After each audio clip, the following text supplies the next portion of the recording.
Sinif buraxılış testinin fonetika bölməsini işləyirik. Başlayaq birinci testdən. Birinci sualda soruşur, sonu yeni cinsli qoşa samitli sözlər neçə hecalı olur? Ümumiyyətlə, sözün sonu qoşa samitlə bitirsə, demək olar ki, bu sözlərin əksəriyyəti bir hecalı olur. Ona görə də cavab olacaq C variantı. Bir hecalı. İkinci suala baxaq. İkinci sualda deyir, hansı sözdə dodaqlanmayan incə saitlərin ahəngi var? Dodaqlanmayan incə saitlərin ahəngi, incə saitlər bunlardır. E, Ə, İ, Ö, Ü. Və dodaqlanmayan incə saitlərin ahəngini soruşur. Ona görə də Ö-lə Ü-nü çıxdıq. Yerdə qaldı. Deməli, cavab olacaq ətirli sözü D bəndi.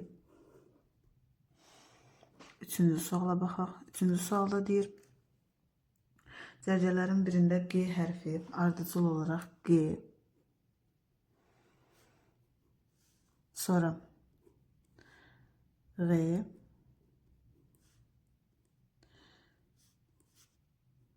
X və K səslərini ifadə edir.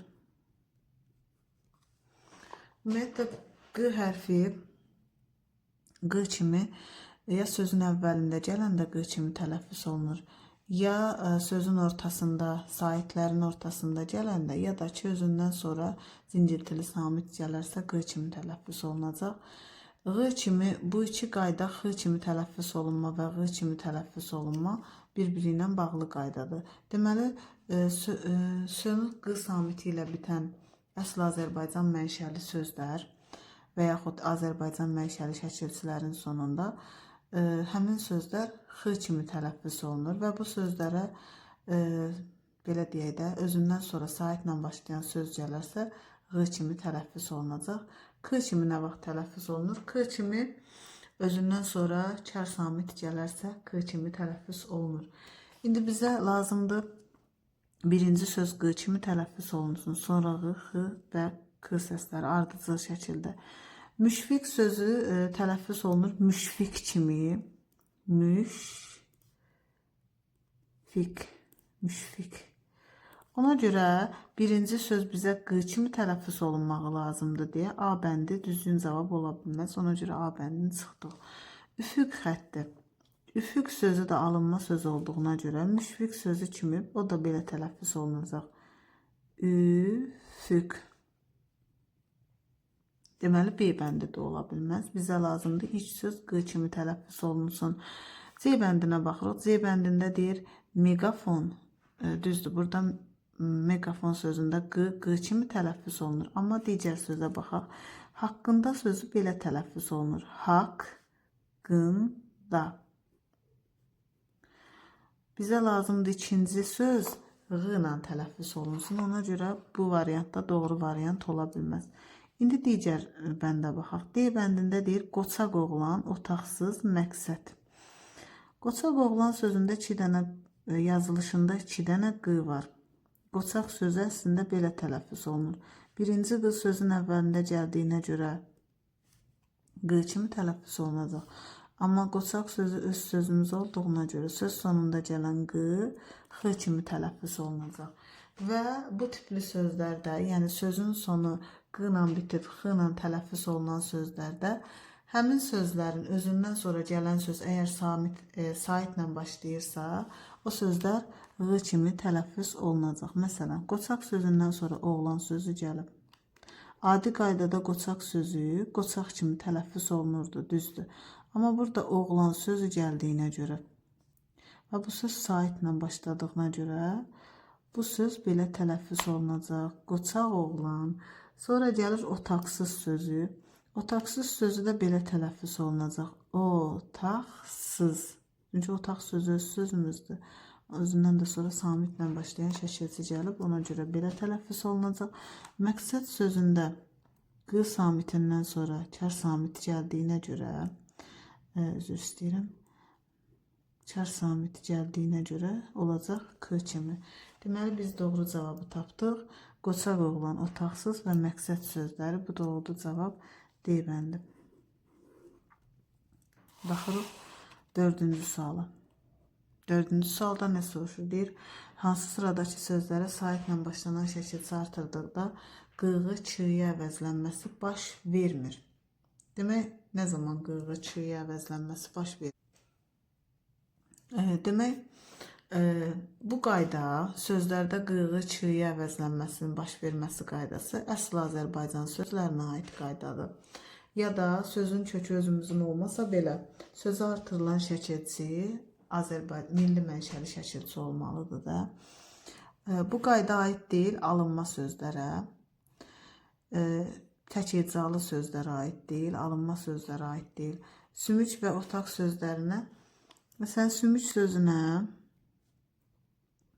yönlü çalın şəkilçisini artırmaq istəyirəm. Tutaq ki, sümük, belə olacaq, sümüyə. Sümükə olmaz, sümüyə. Burada çığıya əvəzlənməsi baş verir. Birinci sözdə onsuz da baş verirsə, deməli o variant səhvdir. Otaq sözündə də eyni qaydadır. Otaq sözünə də hər hansısa bir hal şəkilçisini artıranda, məsələn, yəli çalın şəkilçisini artırmaq istəyirəm. Otaq sözü belə olacaq. Otağın. Deməli, A bəndi ola bilməz. Qoruq sözü və ürək sözləri də eyni qaydada olacaq. Məsələn, qoruq sözünə də artırıram. Tutaq ki, bir dənə saitlə başlayan şəkilçi qoruğa. Ürəyim. Məsələn, ürəyim ağrıyır. Görürsünüz, saitlə başlayan şəkilçi artırdıqda burada da çığıya qığı əvəzlənməsi baş verdi. Çarıq və kəpənək sözlərində də bu əvəzlənmə baş verəcək, çiçək və yarpaq sözlərində. Amma türk sözünə baxanda, məsələn, türkün, Məhəmməd Adinin belə bir şeiri var. Türkün tökülən qanları bihudə gedərmi? Demək, türkün sözündə heç bir əvəzlənmə baş verməyəcək, çünki tək hecalı sözdür. Şəfəq sözü də alınma sözü olduğuna görə, şəfəq sözünü də saitdən başlayan şəkilçi artıranda heç bir əvəzlənmə baş verməyəcək. Ona görə də cavab olacaq D bəndi. Baxırıq 5-ci suala. 5-ci sualda nə deyir? 5-ci sualda deyir, hansı sıradakı sözlərə saitlə başlanan şəkilçi artırdıqda qığı çığıya əvəzlənməsi baş vermir. Üfüq sözündə əvəzlənmə baş vermir, amma ürək sözündə baş verir. Bizə lazımdır hər iki sözə aid olsun. Deməli, A bəndi olmayacaq.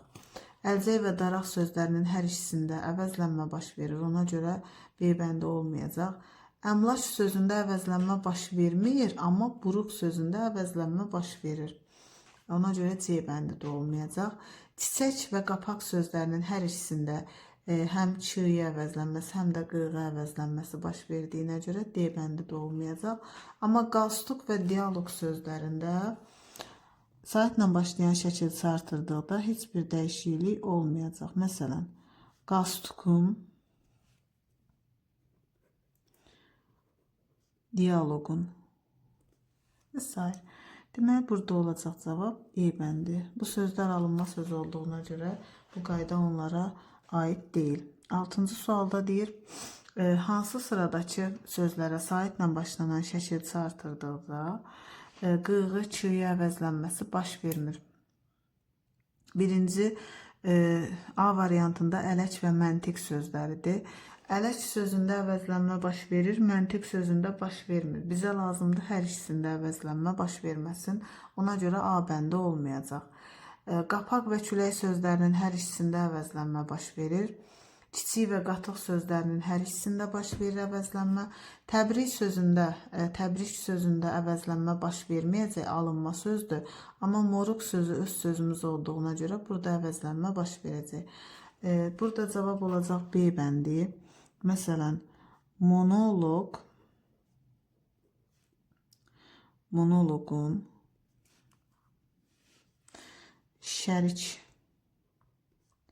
şərikim. Deməli, bu sözlərdə əvəzlənmə baş verməyəcək. 6-da da olacaq cavab B bəndi. 7-ci suala bax. 7-ci sualda deyir, tərkibində yalnız cingiltili samitlərin işləndiyi sözləri müəyyən edin. Əslində, burada bir neçə variantı uşaqlar təxsil səhv eləyirlər. Bəzən bu tipli suallarda bir neçə variantı düz cavab kimi görürlər əslində. Məsələn, ümid sözü burada, ilıq sözü, ağac sözü, bulaq sözü və s. hamısı olaraq düzgün cavab kimi görsənə bilər. Amma uşaqlar, nəzərə almaq lazımdır ki, bu tipli suallarda, məsələn, ola bilər ki, səndən soruşa bilər, tərkibində yalnız kar samitlərin işləndiyi sözləri və yaxud tərkibində yalnız cingiltili samitlərin işləndiyi sözləri və yaxud səndən soruşa bilər ki, sözün fonetik xüsusiyyətləri ilə bağlı səhvi və yaxud düzü göstərin. Əvvəla bilmək lazımdır ki, bu qaydalar sözün tələffüzünə əsaslanır. Yəni sözün yazılışında nə varsa, hansı hərf varsa və yaxud hansısa bir sait samit varsa, bizi onlar maraqlandırmır. Mütləq sözün tələffüzünü yazmaq lazımdır. Tutaq ki, tələffüzə əsas yazılışı əsasən götürsək, burada çox düzgün variant ola bilər. Məsələn, ümid B bəndi də düzgün cavab ola bilər, D bəndi də düzgün cavab ola bilər. Amma biz mütləq tələffüzə uyğun yazmalıyıq. Məsələn, B bəndində ümid sözü ilk baxışda hər iki samit cingiltilidir. Məsələn, M da cingiltilidir, D da cingiltilidir. Amma ümid sözünün tələffüzünə nəzər salanda görürük ki, ümid sözünün sonundakı D T kimi tələffüz olunur. Əslində bu sözdə bir kar samit var, bir də cingiltili samit var. Ona görə B bəndi heç vaxt ola bilməz. İlıq sözü də belə tələffüz olunur. İlıq. Deməli, burada da bir cingiltili, bir kar samit oldu. Deməli, bu variant heç vaxt ola bilməz. Sonra, məsələn, götürə bilərsiniz ağac və bulaq sözləri olan C variantın. Amma bilmək lazımdır ki, ağac sözü yazılışında C var. Tələffüzündə C yoxdur. Tələffüzdə ağac sözü ağac kimi tələffüz olunur. Eyni qayda ilə, məsələn, bulaq sözü də bulaq yazılır, bulaq deyilir. Ona görə belə şeylərə mütləq diqqətli olmaq lazımdır. Mütləq sözün tələffüzünü yazmaq lazımdır. Əgər tələffüzdə varsa həmin samit və yaxud kar samit, cingiltili samit, ondan sonra götürmək olar. Saray sözü həssas sözündə S samiti var. Kar samit olduğuna görə C bəndi onsuz da səhv cavabdır. Kənd sözündə də eyni qaydada, məsələn, kənd yazılır, kənd deyilir. Ona görə E bəndi də olmayacaq. Burada cavab olacaq ildırım və yanğın sözləri, çünki tələffüzü və yazılışı arasında heç bir fərq yoxdur. 7-də cavab olacaq A bəndi. 8-ci suala bax.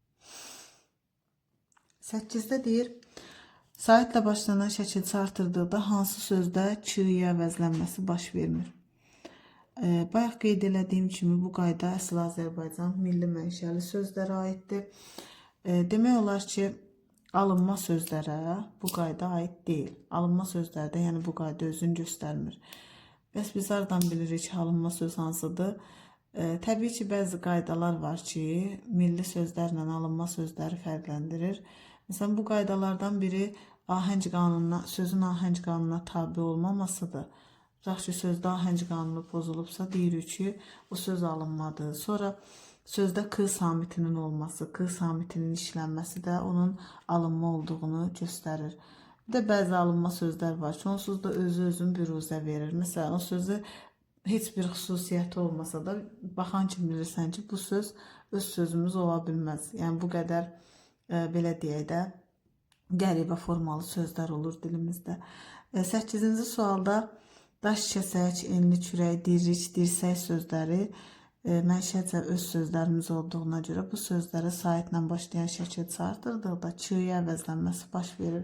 Amma ensiklopedik sözündə K samiti ilə tələffüz olunma olduğuna görə, həm də ahəng qanunun pozulması halına görə bu söz alınma sözdür və bu sözdə Ç-ya əvəzlənməsi baş vermir. Deməli, 8-də oldu cavab B bəndi. 9-a baxaq. 9-da deyir, saitlə başlanan şəkilçi artırdıqda hansı sözdə Ç-ya əvəzlənməsi baş vermir? Yox, baş verir. Bayaqdan baş vermir deyirdi. Burada isə deyir, artıq baş verir. Baş verirsə, deməli, öz sözümüzü axtarırıq. Biz qalan bütün sözlər alınma sözlərdir. Bizə lazımdır öz sözümüz. Satirik sözü alınma sözdür. Çünki həm K samiti var, həm də ahəng qanunu pozulub. Şərik sözü də ərəb dilindən alınmış, müştərək sözü ilə eyni köklüdür. Bu söz də alınma sözü olduğuna görə bundan da işimiz yoxdur. Aptek sözü, əmlak sözü də həmçinin alınma sözüdür. Hər ikisində də ahəng qanunu pozulub. Amma ev-eşik sözü, ev-eşik sözünə zaitlə başlayan şəkil çarptırıram. Məsələn, ev-eşiyim və yaxud ev-eşiyimiz. Zaitlə başlayan şəkil çarptıranda çiyə əvəzlənməsi baş verdi. Deməli 9-da cavab oldu E bəndi. 10-cu suala baxırıq. 10-cu sualda deyir, hansı sözə saitlə başlayan şəkilçi artırdıqda qı-qıya keçmir. Keçmirsə deməli alınma sözü axtarırıq. Ya da ola bilsin ki, söz alınma ola bilər, şəkil sözümüzün ola bilər. Məsələn, sınıq, fıstıq, udulaq sözləri öz sözlərimizdir. Bu sözlərə saitlə başlayan şəkilçi artırdıqda qığı əvəzlənməsi baş verir. Firavanlıq sözünün kökü özümüzün olmasa da, məsələn, firavan sözü alınma olsa da, buradakı şəkilçi özümüzün olduğuna görə bu sözə də saitlə başlayan şəkilçi artıranda qığı əvəzlənməsi baş verəcək. Amma vərəq sözündə əvəzlənmə baş verməyəcək. Cavab onda olacaq D bəndi. 11-ci suala baxırıq. 11-də deyir, hansı sözə saitlə başlayan şəkilçi artırdıqda qı-qıya keçmir. Keçmirsə, deməli, alınma söz axtarırıq. Qaynaq, qonaq, yaxşılıq, qulaq sözlərinə saitlə başlayan şəkilçi artırdıqda qığı əvəzlənməsi baş verir. Ümumiyyətlə, monoloq, dialoq, polilog və s. kimi sözlər. Bu sözlər Yunan mənşəli, alınma mənşəli sözlər olduğuna görə həmin sözlərdə heç bir dəyişiklik baş verməyəcək. Cavab 11-də olacaq B bəndi. 12-ci suala baxırıq. 12-də bizdən soruşur. Deyir ki, imtahanda yüksək bal toplayan azaddır cümləsindəki hansı sözdə cingiltili samit çar tələffüz olunur? Ümumiyyətlə, bu cümlədə yazılışı ilə tələffüzü fərqlənən bir dənə söz var. O da azaddır sözüdür. Azaddır sözü azaddır yazılır, azaddır kimi tələffüz olunur. Bizə də deyir ki, hansı sözdə cingiltili samit çar tələffüz olunur? D samitidir ki, D cinciltilidir, öz çar qarşılığı kimi tələffüz olundu. Ona görə də cavab olacaq A bəndi, yəni 5-ci bənd. 5-ci. 13-ə baxırıq. 13-də deyir, hansı sözdə uzun tələffüz olunan bir sait vardır. Ümumiyyətlə, uzun tələffüz olunma, iki uzun tələffüz olunan saitin olduğu sözlər adətən anə, yanə, zərf düzəldən leksik şəkilçi, anə, yanə şəkilçisi ilə olan sözlərdir. Bir də bəzən bivəfalıqdan və s. tipli sözlərdə iki sait uzun tələffüz oluna bilir. Bu sözlərə də 13-də də baxaq A bəndinə. Amiranə sözündə amiranə, A-ların hər ikisi uzun tələffüz olunacaq. Malikanə sözündə də malikanə, hər iki A uzun tələffüz olunacaq. Naməlum, naməlum sözündə A və Ə uzun tələffüz olunacaq. Nalayiq sözündə də nalayiq, hər iki A-lar uzun tələffüz olunacaq.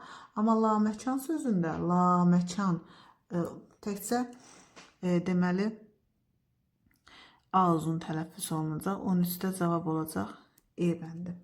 İndi baxırıq 14-cü suala. 14-cü sualda yenə də eyni tipli tapşırıqdır. Deyir, hansı sözdə uzun tələffüz olunan bir sait vardır? Dediyim kimi, anə, yanə şəkilçiləri ilə bitən sözlərin əksəriyyəti iki uzun saitli sözlərdir. Düzdür, burada biraz hamısını eyni sözə oxşayır, yəni eyni formalı sözə bənzəyir, amma B bəndində mərdanə sözündə mərdanə bir dənə A uzun tələffüz olunur. Qalan bütün sözlərdə isə iki sait uzun tələffüz olunur. Məsələn, sabiranə, acizanə, adilanə, şairanə. Demək olar ki, digər sözlərin hamısında A-lar uzun tələffüz olunur. 15-ci suala baxırıq. 15-də deyir, hansı sözdəki Q hərfi Q səsinin çar qarşılığını ifadə edir. Q səsinin çar qarşılığı K-dır. K səsi. K səsin Q hərfi K səsini nə vaxt bildirir? Ya qoşa qılardan birincisi K kimi tələffüz olunur. Ya da özündən sonra çar samit gələrsə, məsələn, tutaq ki, qısı formasında verilən sözlərdə, tutaq ki, məqsəd sözü verilib, məqsəd. Məqsəd sözündə özündən sonra gələn samit çar olduğuna görə bu söz belə tələffüz olunacaq. Məqsəd. Axırdakı da d, t kimi tələffüz olunacaq.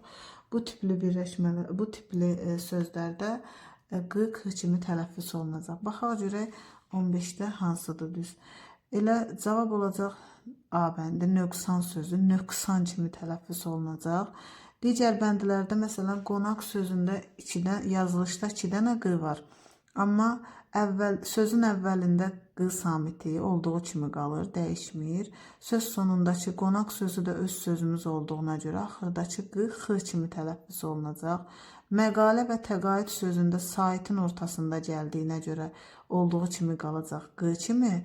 Maqnit sözündə də özündən sonra cinciltili samit gəldiyinə görə olduğu kimi qalacaq. Amma nöqsan sözündə k kimi tələffüz olunacaq. 15-də olacaq A bəndi. 16-ya baxaq.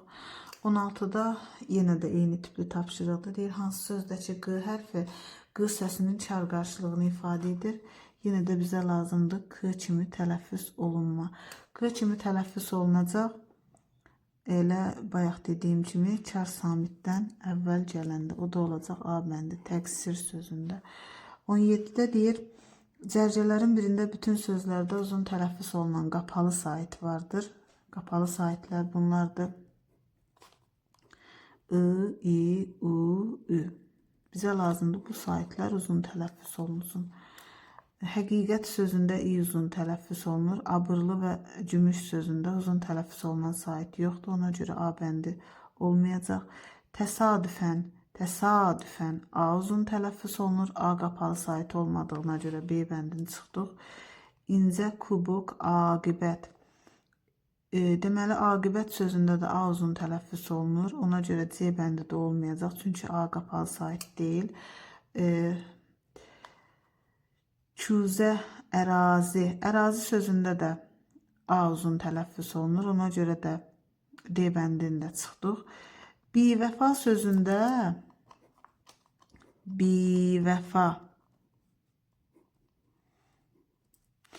Xəlifə sözündə xəlifə i uzun tələffüz olunur. Səbuhi sözündə isə səbuhi u uzun tələffüz olunur. Ona görə də qapalı saitlərin uzun tələffüzü cavab E bəndində özünü göstərəcək. 18-ci suala baxırıq. 18-ci sualda deyir, hansı sözlərdə qalın saitlərin hamısı iştirak etmişdir? Qalın saitlər A, I, O, U. Hamısı iştirak elədikdə sarı və çovğun sözləridir. Sarı çovğun da olacaq cavab B bəndi. 19. 19-da deyir, K səsinin tələffüz edildiyi sözü müəyyən edin. K səsi bayaq dediyim kimi ya alınma mənşəli Rus və Avropa dillərindən alınmış sözlərdə tələffüz olunur. Məsələn, kosmosdur, konfetdir, kosmodram,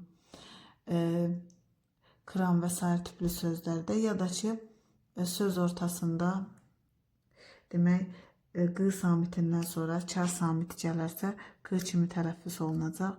Demək 19-da cavab olacaq nöqsan sözü. Nöqsan yazılır, nöqsan deyilir.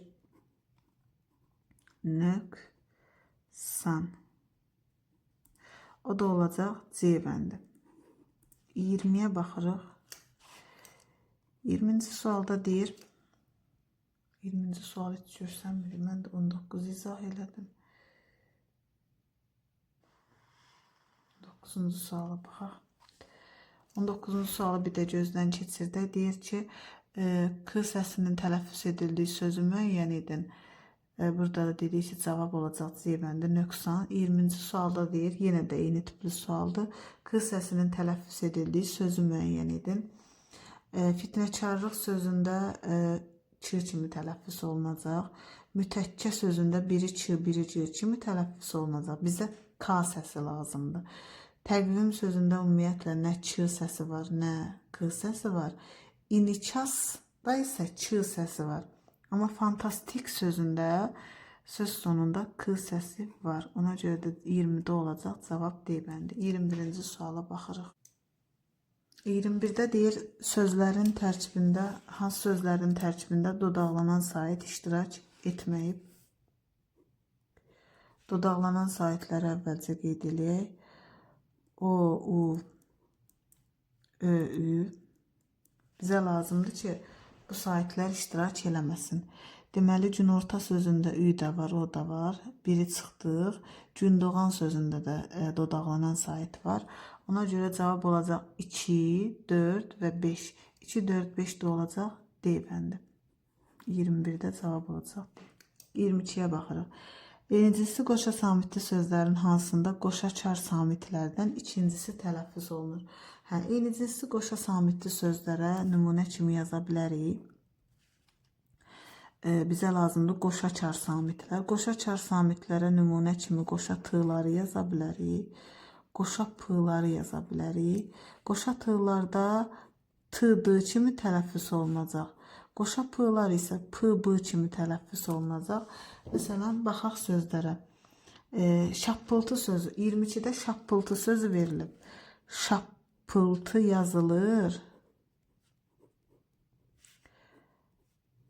Şappıltı deyilir. Ona görə də cavab olacaq C bəndi. Bu da cinciltili olduğuna görə öz cinciltili qarşılığı kimi tələffüz olunur. 23-də deyir, eynicisi qoşa samitli sözlərin hansında qoşa çar samitlərdən ikincisi cinciltili tələffüz olunur. Bu qaydaya uyğun məsələn qoşa tığlar var. Qoşa tığlardan ikincisi öz cinciltili qarşılığı kimi tələffüz olunur. 23-də cavab çox güman ki, əlbəttə sözü olacaq. Əlbəttə kimi tələffüz olunur. İkincisi cinciltili kimi. O da olacaq cavab B bəndi. 24-cü suala baxaq. 24-də deyir,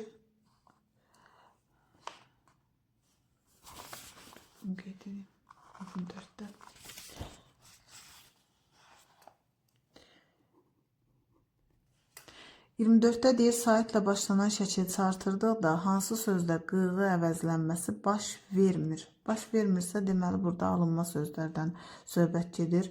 Məsələn, qığı əvəzlənməsi baş verməyən, söz sonunda qı samiti gələn sözlər əksəriyyəti ərəb fastillərindən alınmış. Üfüq, şəfəq, əxlaq, bu tipli sözlər, məsələn, bura aid eləyə bilərik. Vərəq, xalq və sair sözləri. Bunların da içərisində B bəndində üfüq sözü var. 24-də cavab olacaq B bəndi. 25-də deyir, saitlə başlanan şəkil artırdıqda hansı sözdə qığı əvəzlənməsi baş vermir? Yarpaq, torpaq, otaq sözləri öz sözlərimizdə onsuz da onlarda qığı əvəzlənməsi baş verəcək. Məsələn, A, D bəndinə baxanda uşaqlar bəzən qarışdıra bilər ki, A, D bəndi bir-birinə çox bənzəyir. Aşıq və aşiq sözləri. Amma mənşəyinə fikir verəndə aşıq sözü öz sözümüzdür. Aşiq sözü isə alınma sözdür.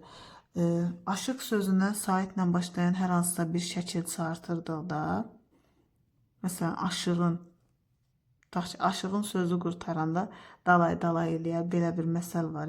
Aşığın sözü. Burada görürsünüz ki, aşıq sözünə saitlə başlayan şəkil artıranda əvəzlənmə baş verdi. Amma aşiq sözü alınma sözdür. Eşq sözü ilə eyni köklüdür, fleksiyaya uğramış sözdür. Aşiq sözünə hər hansısa bir şəkil artırsam saitlə başlayan, tutaq ki, şəkilçisi aşiqə.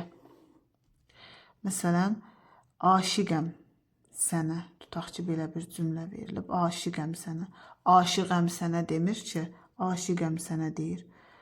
Aşiq sözü alınmadır. Qığı əvəzlənməsi baş verməyəcək. Aşıq sözü öz sözümüzdür. Qığı əvəzlənməsi baş verəcək. Bizə də lazımdır baş verməyən, o da olacaq D bəndi, aşiq sözü.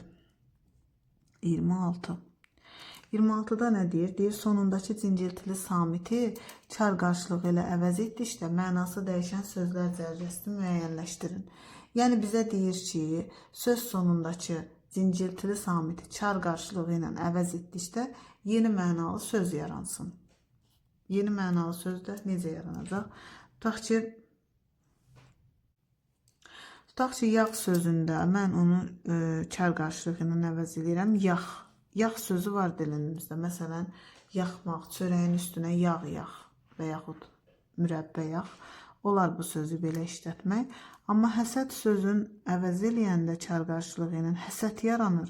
Həsəd deyə bir söz yoxdur. Sadəcə həsəd sözünün tələffüzüdür. Ona görə A bəndi olmayacaq. Eyni qaydada məsələn ağac sözüdür. Ağac deyə bir söz yoxdur dilimizdə. Rəng sözü yoxdur dilimizdə. Servis sözü var. Məsələn, servis də var, servis də var. Bağ da var, bax da var. Harasa baxmaq məsələn. Amma ağac sözü yoxdur. B bəndində ağac sözünə görə olmayacaq. C bəndində rəng sözünə görə olmayacaq. E bəndində palaz sözünə görə olmayacaq. Amma D bəndində D-də deyir qəlb. Qəlb sözünün əvəz eləyirəm öz çar qarşılığı ilə olur qəlb. Qəlb sözü, qəlb tamam başqa bir şeydir. Ürək deməkdir, qəlb deməkdir. Qəlb isə saxta deməkdir, saxta. Sənət sözünü sonundakının əvəz eləyirəm çar qarşılığı ilə sənət olur. Sənət kağız, çuğuz, nə bilim, rəsmi sənədlər və s. mənasına gəlir. Amma sənət sözü peşə, ixtisas mənasında işlənir. Tamam başqa mənalı söz əmələ gətirir. Ona görə 26-da cavab olacaq D bəndi. 27-yə baxaq. 27-də deyir, sonundakı cinciltili samiti çar qarşılığı ilə əvəz etdikdə mənası dəyişən sözlər cərgəsini müəyyənləşdirin. 26 tapşırığı ilə eyni tiplidir. Yenə də yeni mənalı söz yaratmalıyıq. Cəng sözü cəng, yeni mənalı söz yaranmır. Alaq sözü alaq, yeni mənalı söz yaranmır. Düz sözü düz, düz deyə bir söz yoxdur ümumiyyətlə dilimizdə. Tağ sözü taxmaq mənasında var. Məsələn, qulağa sırğa taxmaq və s. Amma sağ sözü sax deyə bir söz olmadığına görə D bəndi də olmayacaq. 27-də cavab olacaq E bəndi. Məsələn, od sözünün sonundakı sözü, daha doğrusu samiti çar qarşılığı ilə əvəz elədim. T ilə ot, otalaf mənasında işləndi. Yağ sözünü də əvəz elədim öz çar qarşılığı ilə yağ, yaxmaq. Məsələn, bayaq dediyim kimi çörəyin üstünə mürəbbə yaxmaq, yağ yaxmaq və s. Kiməsə qara yaxmaq və s. 27-də cavab oldu E bəndi. 28-ə baxırıq. 28-də deyir, D səsinin 2 dəfə işləndiyi sözü müəyyən edin. D səsi 2 dəfə işlənsin. 28-də sözlərin tələffüzünü mütləq yazmaq lazımdır. Baxaq. Dəstədən, dəstə sözü deməli T səsi özündən əvvəl çar samit gəldiyinə görə D kimi tələffüz olunacaq, öz cinciltili qarşılığı kimi. Dəstədən, dəstədən olacaq. Sonra axtarışdadır.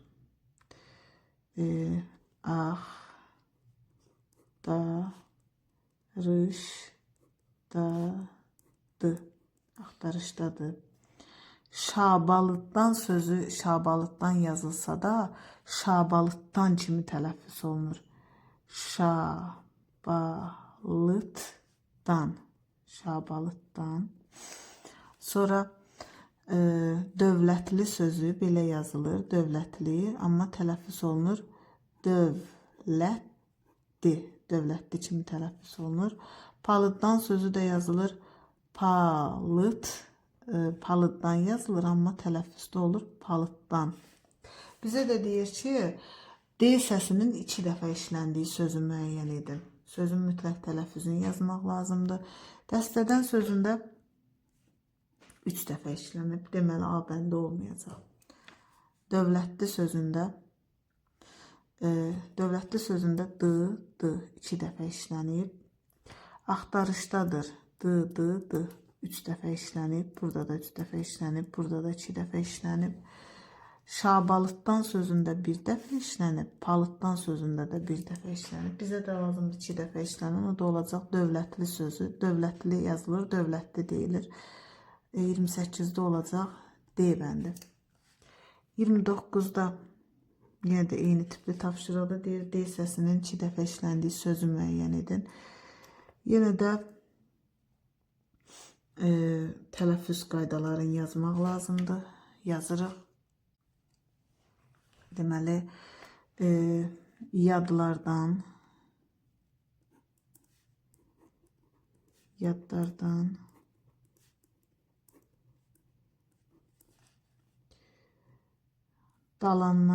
dalandan sözü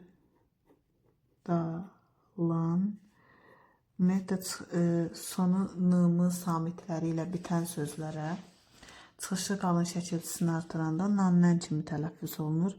Dalandan sözünə də mütərzəni bağlamışam. Dalandan sözünə də deməli çıxışı qalın şəkilçisi artırılıb. Sözün sonu n ilə bitdiyinə görə bu söz belə tələffüz olunacaq. Dalandan. Dəhşətli sözünə baxırıq. Dəhşətli.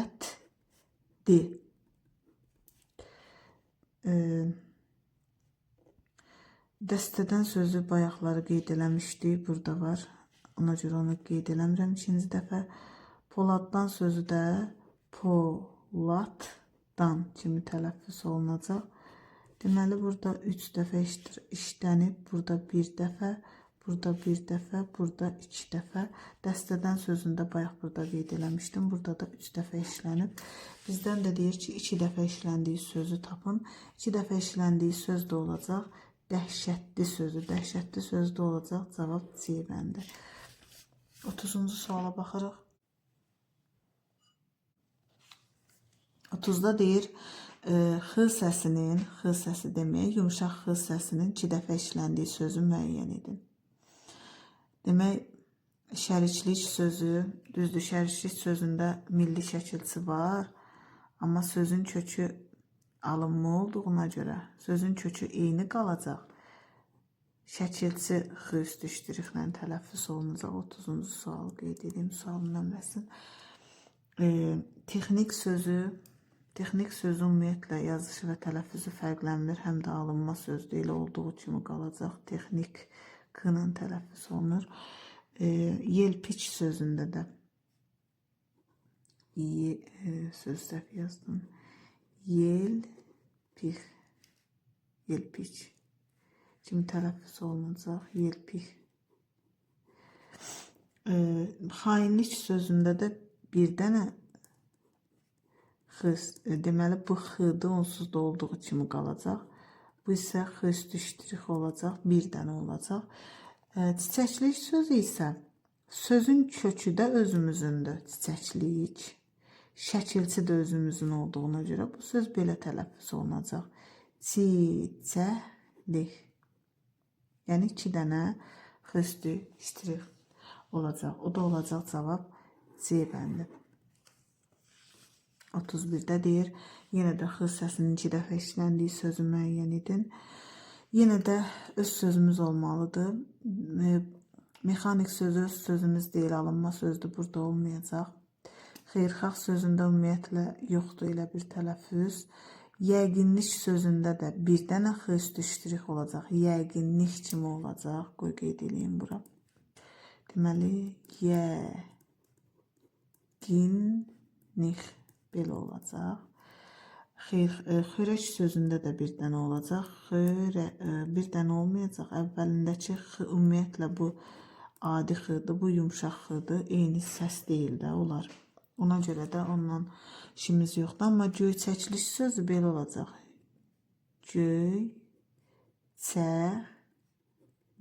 Göyçəklik.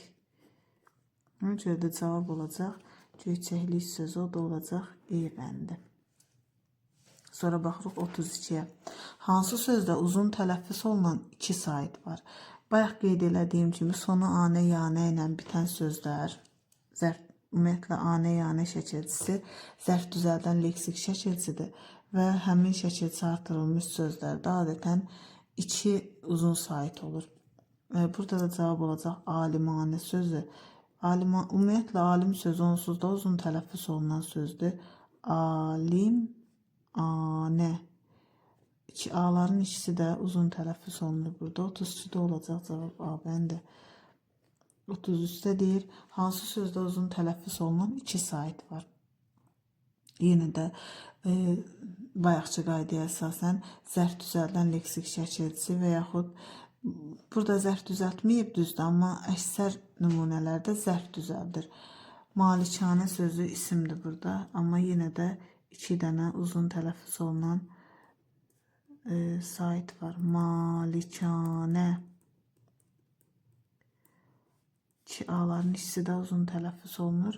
33-də də oldu cavab B bəndi. 34-də baxırıq. 34-də deyir, hansı dərəcədəki sözlərin hamısı qalın saitlidir? Qalın saitlər də bayaq qeyd elədiyimiz kimi A, I, O, U. Bizə də lazımdır qalın saitli. Ə incə də A bəndi olmaz. Kitab sözündə də İ var. B bəndi də olmaz. C bəndində əmi sözündə incə saitlər olduğuna görə C bəndi də olmayacaq. Sinif sözündə də incə saitlər var. Cavab olacaq yaşamaq, namuslu, uşaq, varlıq sözləri. O da olacaq E bəndi. 35-ə də baxaq. 35-də hansı sözün kökü ahəng qanununa tabedir? Ahəng qanunu ümumiyyətlə Azərbaycan dilində ən asan qaydalardan biridir. Şagirdlər tərəfindən də rahat anlaşılır, rahat başa düşülür.